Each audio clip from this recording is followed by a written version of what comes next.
Nigeria don't fall for ground, oh.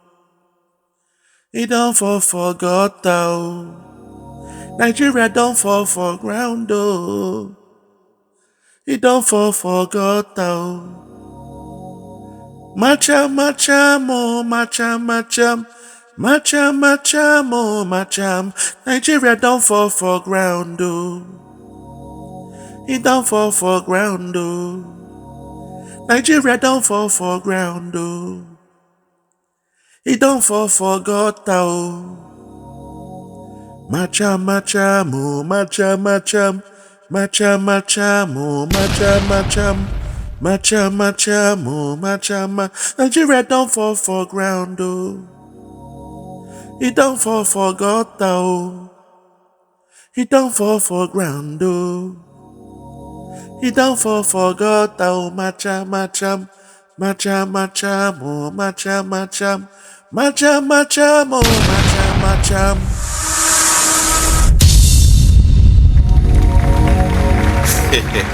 All set to go. My people, my Biafran people, now how on a day today? I say good morning, good afternoon, good evening, good night, depending from where you listen to the sound of my voice. This one, na Biafra Superstars Media, and I'm holding it down. I say, may God bless Biafra, and may God bless His Excellency Oyendo Mazenam Kano. May God bless, may God bless, may God bless, may God bless, may God bless His Excellency, the Prime Minister of the Biafra Republic Government in Exile. His Excellency, ESN, Ekpa Simon and Joko, for the job that Simon is doing. Simon, I want to say we thank you. We appreciate you. We love you because we know in your hands Biafra is coming. In your hands Biafra is safe. And in your hands, when Biafra comes, the people of Biafra will rejoice. My people, all said to go, I told you so. They can pretend and pretend and pretend. They can act. They can come up with a masterclass stroke to pretend as if everything is fine. But today, Abaribe don't confess, say, they are at ground zero. They don't dey ground zero. It means, say, Nigeria don't fall for ground. We told you, say, the economy of Nigeria is gone.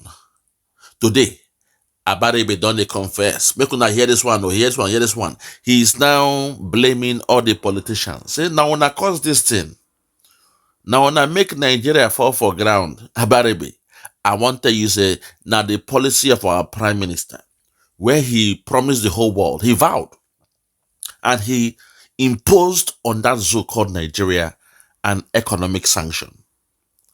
Since that sanction, the whole zoo is going down. For the first time in how many years now, Aliko Dangote, they won't cry self. That's to show you what is happening. For the first time for how many years, Aliko Dangote don't come out, they cry for TV. Economic sanction, an economic crunch, a credit crunch, hardship, poverty in the land, inflation, hyperinflation. Lord have mercy. My PM, I salute you, Sembe. Airborne air. Today, Abaribe don't confess. You see me, I dey everywhere they watch them. So I say, make I bring this one. Make una hear them. Make una hear the way that they cry now. Abaribe, you know say that somebody, when they talk well, in don't expose, say, they are now at ground zero. Nigeria don't fall for ground. Nigeria is now on ground zero, the ground floor. If you are ready, let's go there. Make una hear this man. Make una hear the way in confess, say Nigeria don't fall for ground. Nigeria they for ground zero. And they blame all the politicians. Lord have mercy. If you are there, let's go there. Listen. We are now at ground zero because we really don't know whether where we're going is the right way or where we're heading towards a precipice. Hold on there. We are now on ground zero because we really don't know whether where we are going is the right way or whether where we are heading is the precipice. Una hear them? We are now on ground zero. We are now on ground zero. Hear them again. For those when they pretend say they are not hearing, make una hear them again. Listen. We are now at ground zero because we again. We are now at ground zero. Ground zero. Because again. We are now at ground zero. One more time. Because we really One don't more time. know. We are now at ground zero. Okay. Because we really don't know whether where we're going is the right way or where we're heading towards a precipice. The good news is that everyone in Nigeria, we have now come to an epiphany of sorts. That is, we have come to the realization that we must deal with this leadership challenge in this country. Okay. Which is a welcome development. And therefore, this book, The Inclined Leader, is an apt testament to address the leadership challenge. Let me look at some philosophical angle to this. It will be self-sabotage if, in trying to address or identify why, as a country, we are faced with this, we do not highlight the major problems. Of course, anytime you ask anybody to find out what is wrong with the country, so we talk about nepotism, corruption, ethnicity. But in a broader sense, what I see is that we have lost a sense of honor among leaders. And I say it without equivocation.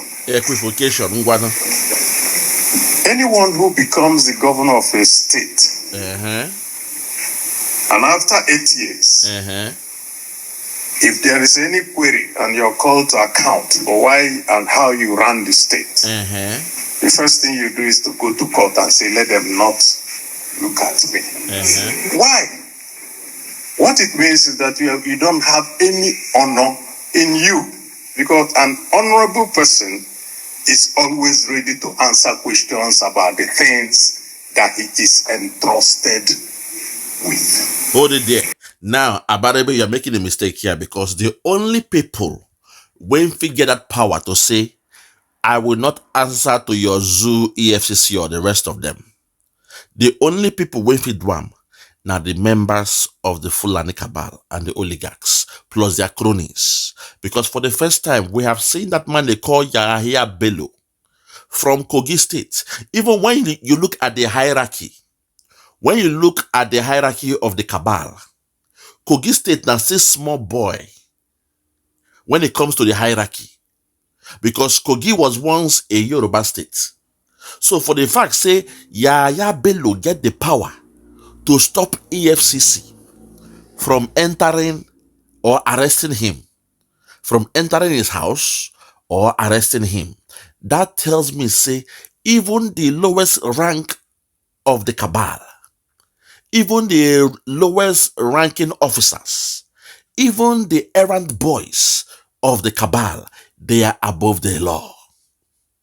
Because when it came to the man they call Rochas Okorocha from the so-called southeast, you see the way the EFCC, they enter in a house, they break the roof, they enter, they arrest them. Locking your gates cannot solve the problem. Locking your doors cannot stop them from entering when you are from the eastern region. You see, so the problem is the cabal. No come here and paint and say, somebody, how can you be a government after 8 years? Now they want to probe you. You go to court and say they should not probe you. That's the mistake you guys are making. Because when you look at very well, I keep saying this, the only time you have a rule of law in that zoo is when a Biafran man is the president. Case in point, in the case of Goodluck Jonathan, you can say he's from South, but last time I checked, when Ojukwu was protecting the eastern region of Biafra, South was part of the eastern region. So don't come here and say, oh, South, they are not the Igbos. I'm speaking about the macro level. South was part of the eastern region. So the only time you have a rule of law in that zoo, now when a Biafran man was ruling that country. Now that you have Tinubu there, he is scared of everybody. He cannot touch those he's supposed to touch. Ordinarily, this small boy, Yaya Bello, from Kogi, not even Kano, not Kaduna, not Sokoto, not Bauchi. Oh, Lord have mercy. So that's to show you, say, the zoo is gone. When the Fulani dey for power, they fit to punish the Biafrans and the Yorubas. When the Yoruba dey for power, they can only punish the Igbos because they are scared of the caliphate. But when a Biafran man is in power, you now have the rule of law. He cannot punish any other tribe. He only operates based on the rule of law. That's what I'm trying to say. So let's continue and bring this man back to his senses. Listen. And so, what that has led us to is, number one, dishonest leadership.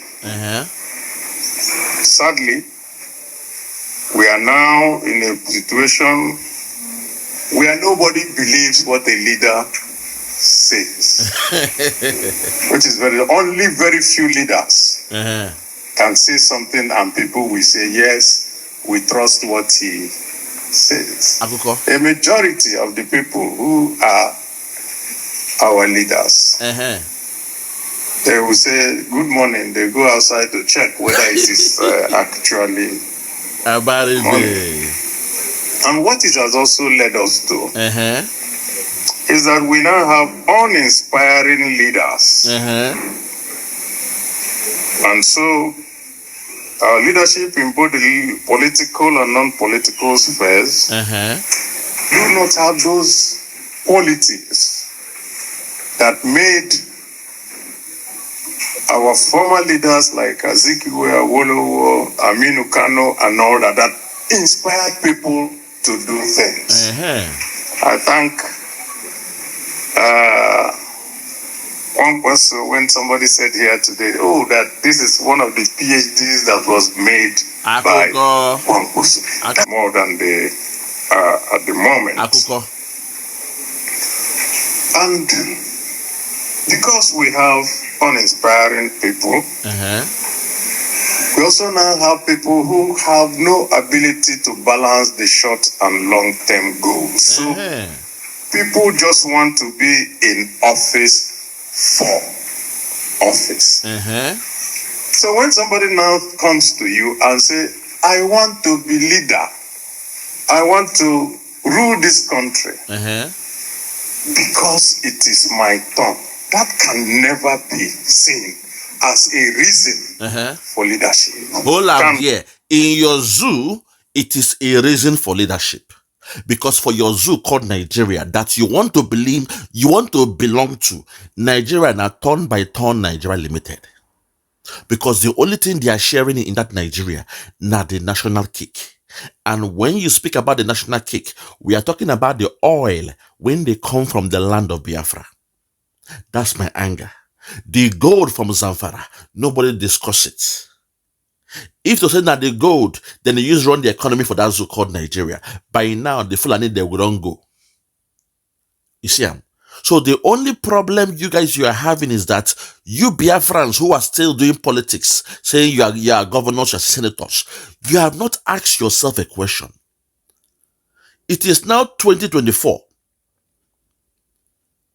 We all knew when gold was discovered in Zamfara state.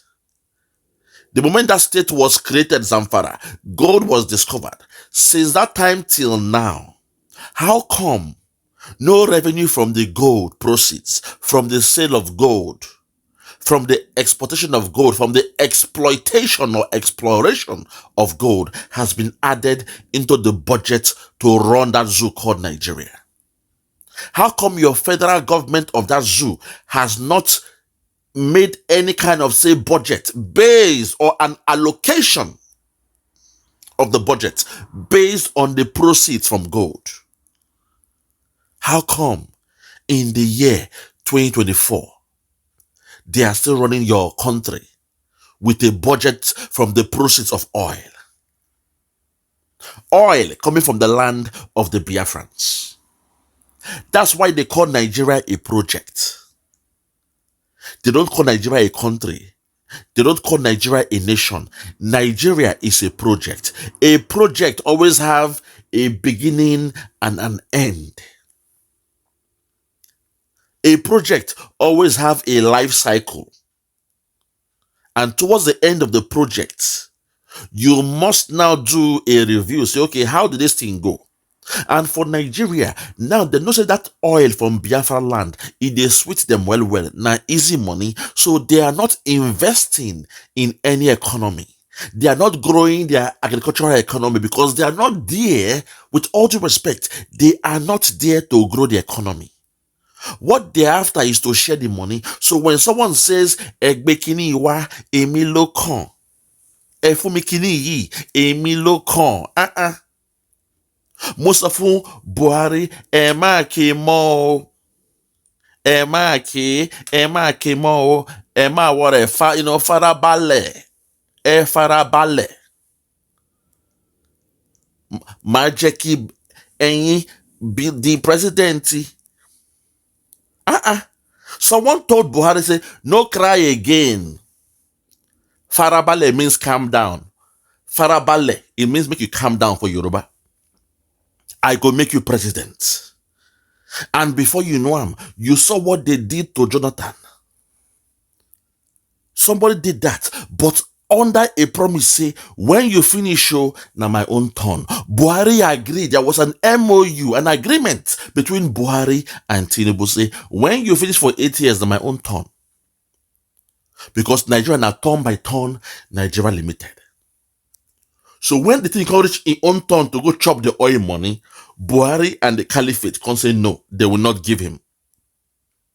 Their plan was to bring the man they call Lawal, the then Senate president of that zoo. That was the plan of Buhari, to bring in Lawal to continue chopping that oil money, because there is no love, no affinity in Nigeria. All they are after is the oil money. That was why Tinubu can say, Egbekini wa emi lo kan. It is my time. Emi lo kan. That's it. So don't come here and say, when someone is saying, oh, I want to believe that because it's my turn. According to your Nigeria definition, Tinubu did not do anything wrong, because Nigeria is a crime scene. Nigeria is a fraud. Nigeria is a farce. Nigeria is a project. And the project called Nigeria is to find a way that, even though they say slavery has ended, but they won't find a way to make Britain still they exploit that area called Nigeria. By proxy, you call it the indirect rule during those days. You called it the indirect rule during those days. But till today, Britain is still running the economy of Nigeria. And my anger is that they are running the economy of Nigeria through the proceeds from the oil of Biafra land. So don't come here and say, how can the leader say it's my turn? According to the arrangement, according to the project called Nigeria, it is the turn of Tinubu to go and chop the oil money. Which is why we are saying, we Biafrans, we are living. We have no business with Nigeria. And come what may, on the 2nd of December, we are living. You see me, Abaribe, I am not somebody that means my word. If Nigeria was a real nation, by now, things would be different. But you guys, you are a fraudulent country. You are a project. You are a farce. Nigeria is a crime scene.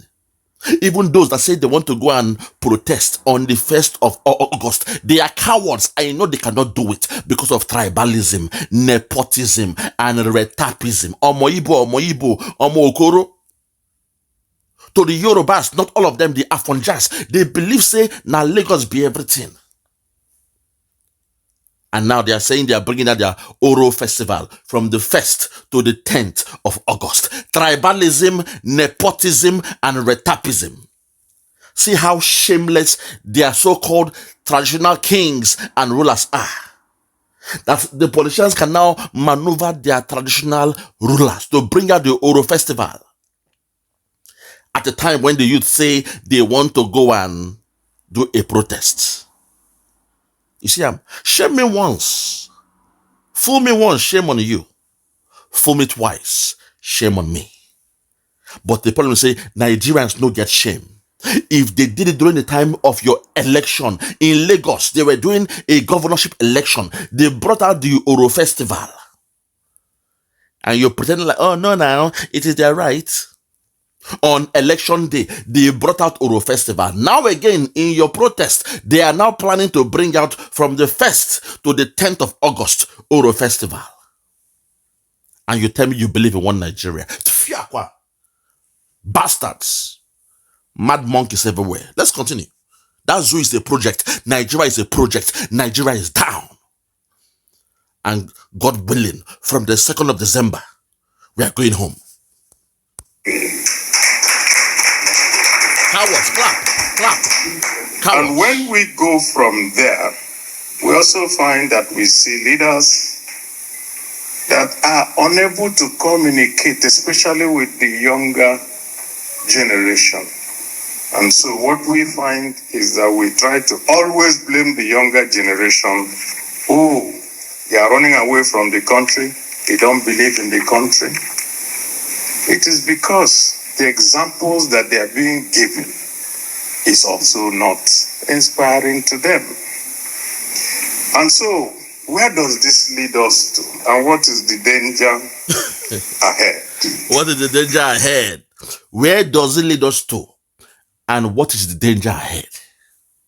This man, sometimes, that is why I love to analyze this man, because this man know what in the happen. This man be like, tortoise when we are cap. Tortoise when we are cap, get wisdom. But now experience him, they use talk what in the happen. Where will this lead to? And what's the future ahead? He knows what he's talking about. Nigeria is going down, my brother. Now, Biafra that we need. Make una enjoy una project called Nigeria. Make una enjoy them, but allow us to go.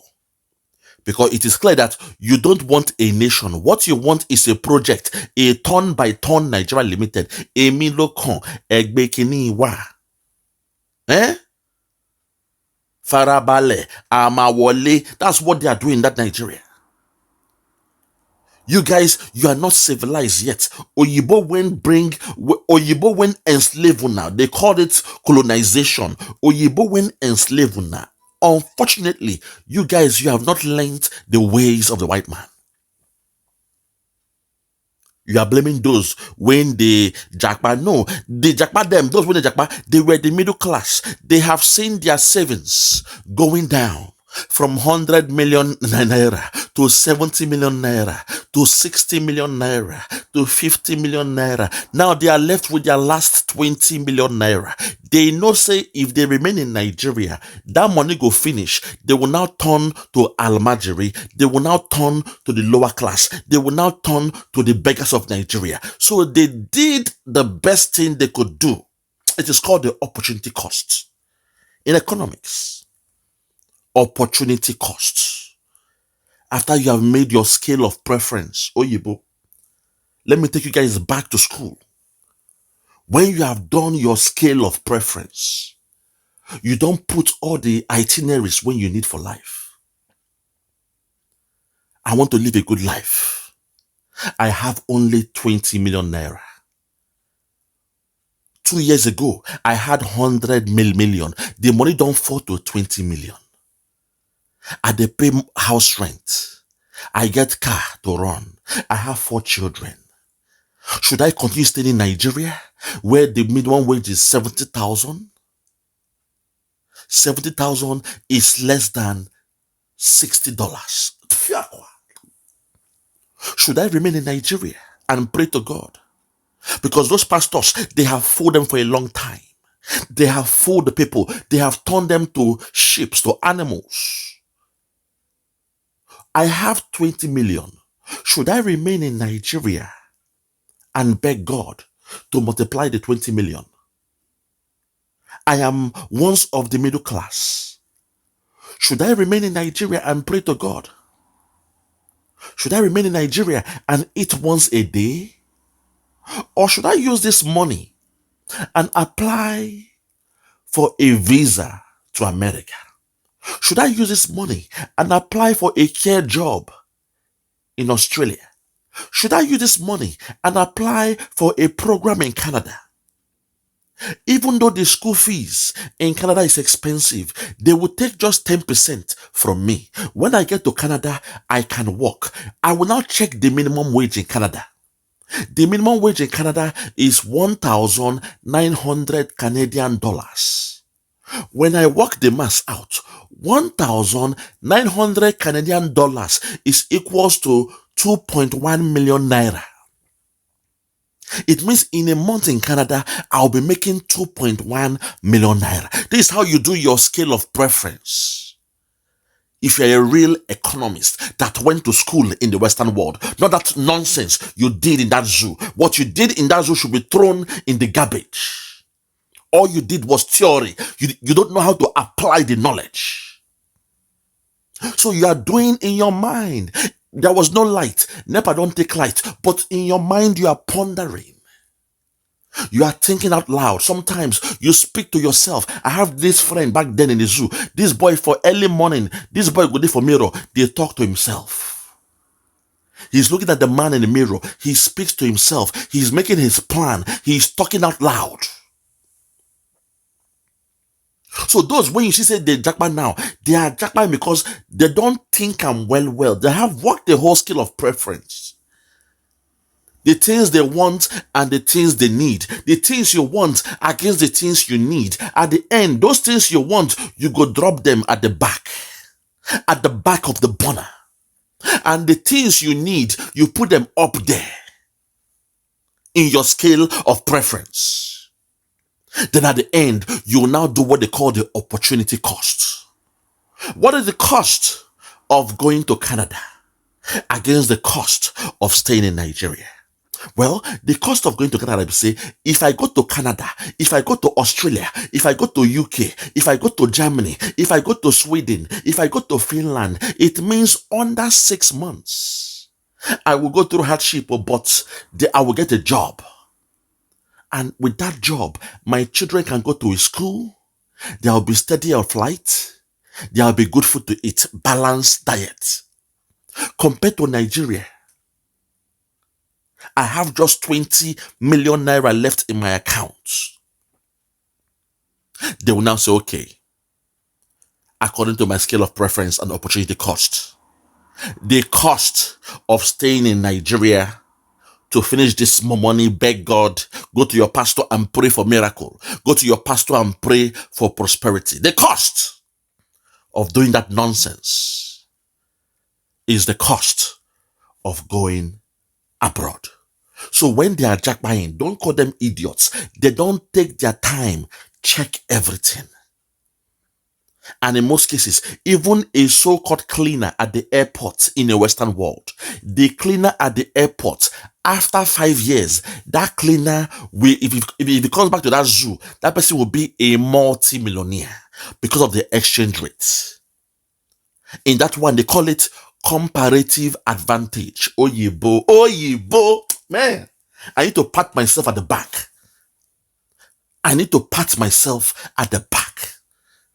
I am a scholar.